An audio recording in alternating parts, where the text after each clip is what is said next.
The baton has been passed for over a century here. We've been talking earlier about if it wasn't for the Willie Mays, the Jackie Robinson, the Reggie Jacksons, the three of us wouldn't have an opportunity to play.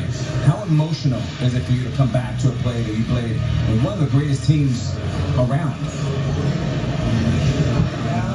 Alex, when people ask me a question like that, it's like coming back here is not easy. The racism that I played here, when I played here, the difficulty of going through different places where we traveled. Fortunately, I had a manager and I had players on the team that helped me get through it. But I wouldn't wish it on anybody. People said to me today, I spoke, and they said, you think you're a better person, you think you won when you played here in Concord. I said, you know, I would never want to do it again. I walked into restaurants and they would point at me and said, the nigger can't eat here. I would go to a hotel and they say, the nigger can't stay here. We went to Charlie Finley's country club for a welcome home dinner and they pointed me out with the N-word. He can't come in here. Finley marched the whole team out. Finally, they let me in there. He said, we're going to go to the diner and eat hamburgers. We'll go where we're wanted. Fortunately, I had a manager, Johnny McNamara, that if I couldn't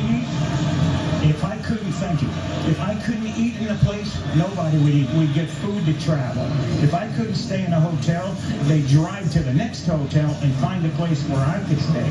Had it not been for Wally Fingers, Johnny McNamara, Dave Duncan, Joe and Sharon Rudy, I slept on their couch 3-4 nights a week for about a month and a half. Finally, they were threatened that they would burn our apartment complex down unless I got out. I wouldn't wish it on anyone. The year I came here, Bull Connor was the sheriff the year before. And they took minor league baseball out of here because in 1963, the Klan murdered 4 black girls, children, in 11, 12, 14 years old at a church here and never got indicted. They were from the Klan. Life magazine did a story on them like they were being honored. I wouldn't wish it on anyone. At the same time, had it not been for my white friends, had it not been for a white manager, and Rudy, Fingers, and Duncan, and Lee Myers, I would have never made it. I was too physically violent.